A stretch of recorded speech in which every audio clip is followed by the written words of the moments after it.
I found a disturbing old video game demo in the corner of the mall. Does anyone recognize this game? Authored by user Darkly Gathers. When I was just a little kid, I remember finding in the corner of a mall, or maybe it was a large toy store, a video game unlike any other I had ever played. The toy store felt, as I'm sure they do to all kids, colossal. A sprawling labyrinth of wonder and excitement, with great high ceilings and rows and shelves beyond count of attention-grabbing, vibrant curiosities. There was a big video game section too, tucked away in one subtle corner. At least, it felt subtle to me at the time. And being too short to see over the shelves and stacks only furthered my impression of the size of the place. The video game in question was set up as a demo play. I cannot for the life of me remember the console, but everything else is crystal clear. It comes to me on occasion, in my dreams. I can see it now. I am standing before the console, looking up at the screen. Alone, I have left my parents behind. It is the only place I dare to do so, as I reason there are far worse places to get lost than inside a toy store such as this one. I turn my head to look at the promo for the game. It's a cardboard stand, taller than myself. The overhead light flickers for a second, sending out shadows across the shelves. The cardboard stand proudly proclaims the name of the game. Explorer 99, it reads in bold text. Beneath it, the titular character has been drawn in such a way that it looks like he is bursting out of the cardboard itself.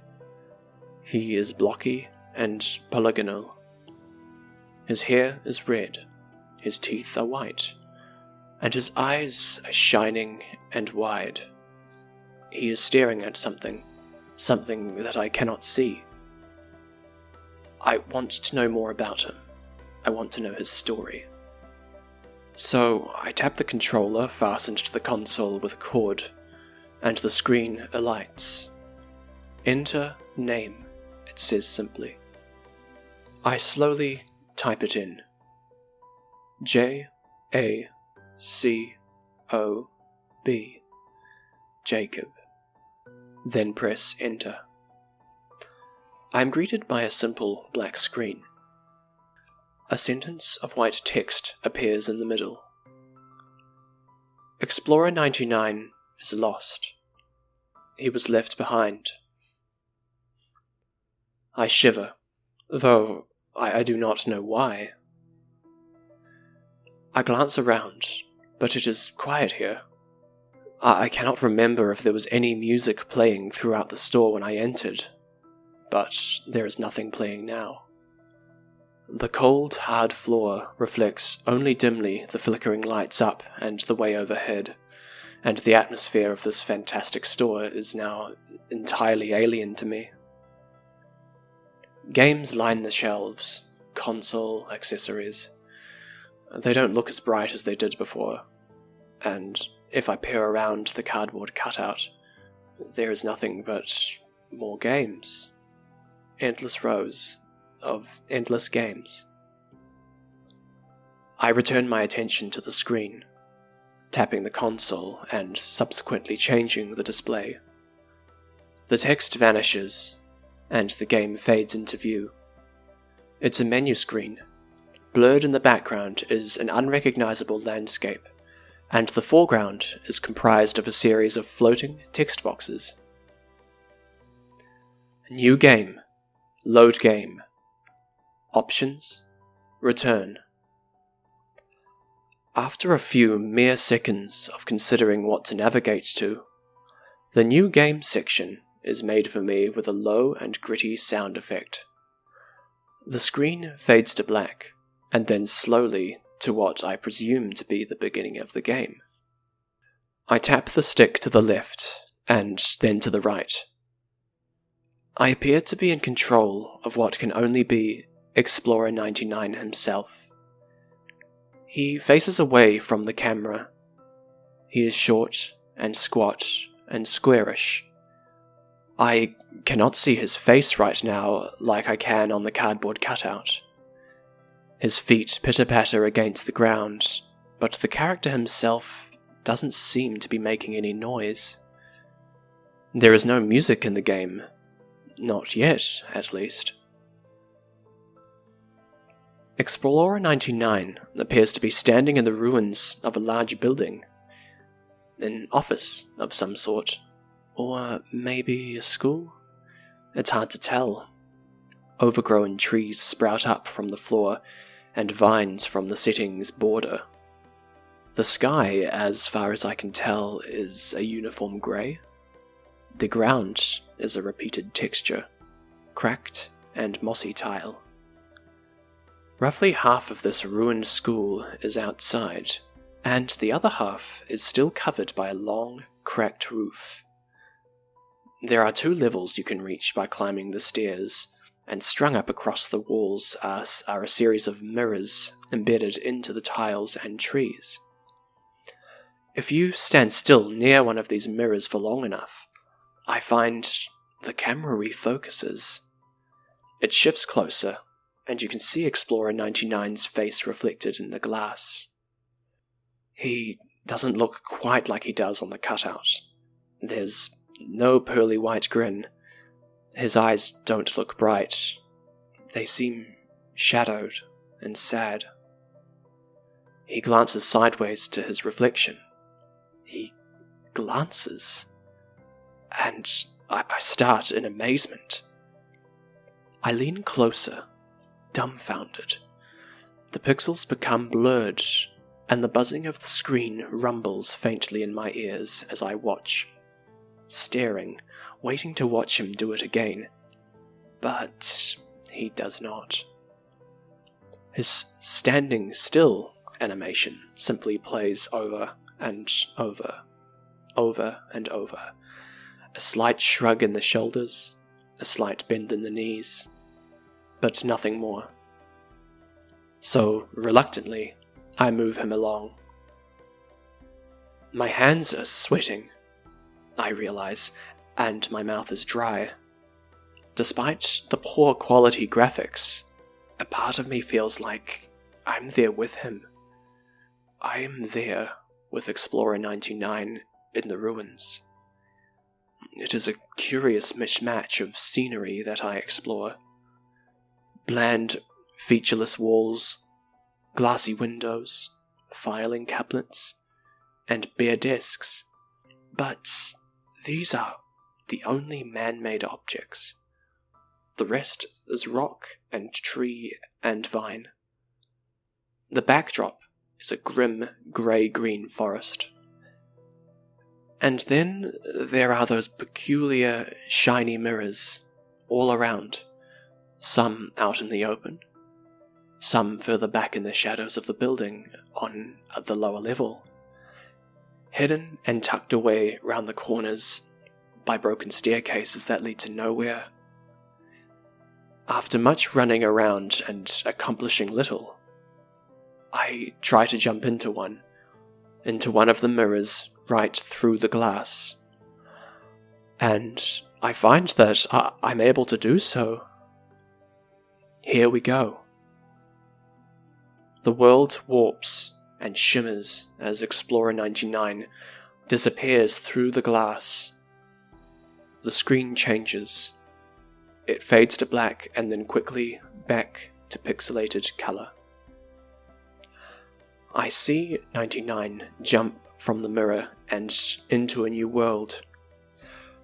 I become all at once a deal closer, and goosebumps shiver across my skin as I scan the camera around at our new surroundings. This place looks massive. Explorer 99 stands on a little island of stone in the middle of a dark sea. The waves are not designed with any froth so they bulge and warp disturbingly, but there is something monstrous pressing up from beneath. There's still no music, but an ever-present and subtle bubbling becomes the new backing track as I look around for a way to go. The water, up close and far away, is littered with shattered shards of rocks, enormous broken pillars and platforms and arches. Watery desolation. There is no shore to be seen, just rock and ruin. So I jumped from the island to the closest shard and landed awkwardly upon it. I jumped from this one to the next, and then the next, and the next. On and on I go, jumping, careful never to fall into the grim, reflectionless water below. After a while, I see something flicker in the distance. A glitch, perhaps? Perhaps. But it still unsettles me. And the ruin I have just jumped into has a series of black scribbled lines across the face of the rocky outcrop, like words. I have the option to select it, and I do so. Accompanying that strange, gritty sound effect, a text box appears at the top of the screen. Here lies Jacob, lost to the wastes. May he be found again one day. A spike of panic shoots up through my nervous system, and I grip the controller in my terrified hands. But, of course, it's just a custom feature. I force myself to relax. They asked for my name at the beginning. It's just a way to freak out the players. Haha, I murmured weakly, eyes still transfixed on the screen.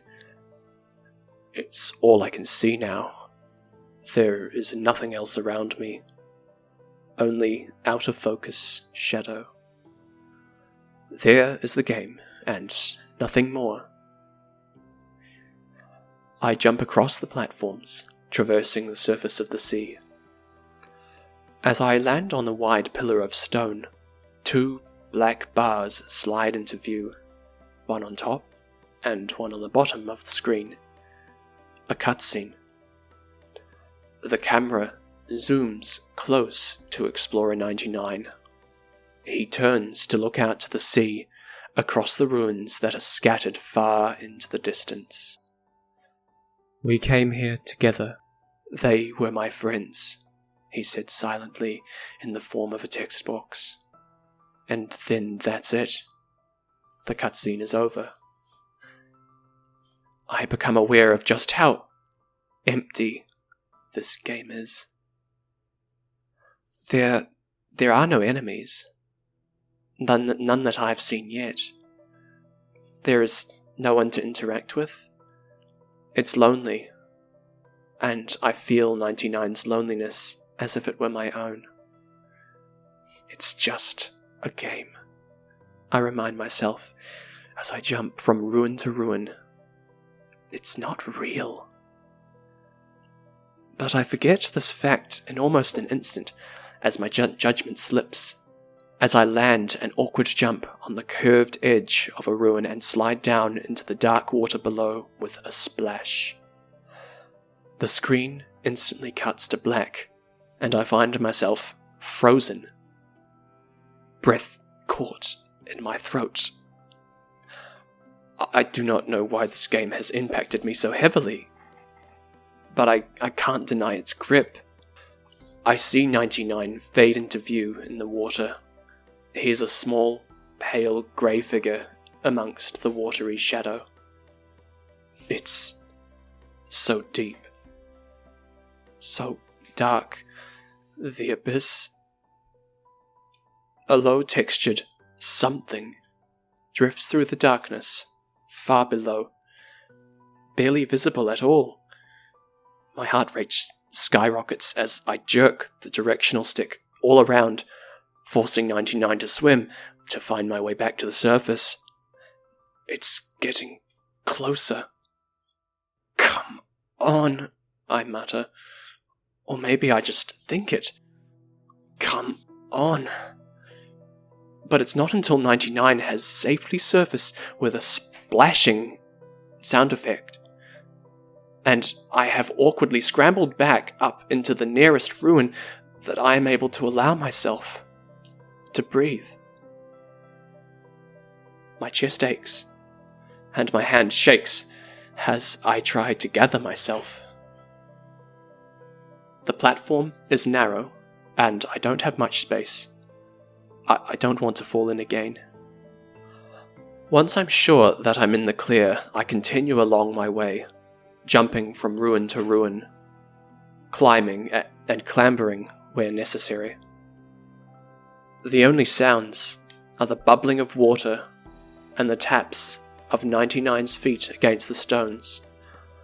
And then, just like that, the ruins come to an end. Or, at least, there are no further places for me to jump. I try to turn back, but find that the ruins are all in the process of slowly sinking beneath the surface. They dip below the water and shimmer in greyish blue, growing quickly fainter and fainter, and then vanishing altogether. Did I screw up? Did I miss something I was supposed to collect? I ask aloud. But there's no one to answer, of course. There are only the waves of the pixelated sea. And I contemplate what to do. The ruin upon which I am standing starts to sink. With gritted teeth, I navigate around the ruin, climbing up it as fast as I can, and the water rises from beneath. It's tall, this one. A cracked tower rising up and out of the sea. I clamber up and up, around and around, sweating with exertion. The dark waters pool hungrily around the tower's base, gradually swallowing it down. It spins in a slow circle as it disappears, and I eventually find myself at the tower's summit. There is nowhere to go now. The camera swings round to refocus, and as it passes over the face of the water, I swear that I catch a glimpse of a large and terrible shape beneath the sea's surface. I reorient in a panic, trying to angle myself so that I can see that same patch of water again, but when I'm successful, there's nothing there. Only churning, colourless waves. The tower sinks lower and lower. I'm running out of time. Jump, says Explorer 99 in his silent text box. What? I reply, but he says nothing further. So, with throat dry, and nothing supposedly to lose, I jump. Out and away from the tower, and for a terrible moment, I feel as if I am going to drop. I will fall to my doom in the abyss. My stomach lurches. But I find myself, instead, landing on an invisible platform with a thud.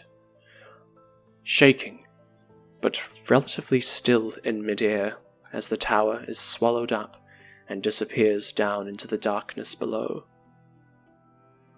A further few seconds of quiet follow. I dare not move for fear of falling from my invisible perch into the water. And then a chime sounds through the speakers and the screen cuts away. Another quick fade to black. And when it returns, I am back in the overgrown school. Back where I started. The layout is just the same as it was before. But the mirror I jumped through is now cracked. It no longer reflects the face of Explorer 99.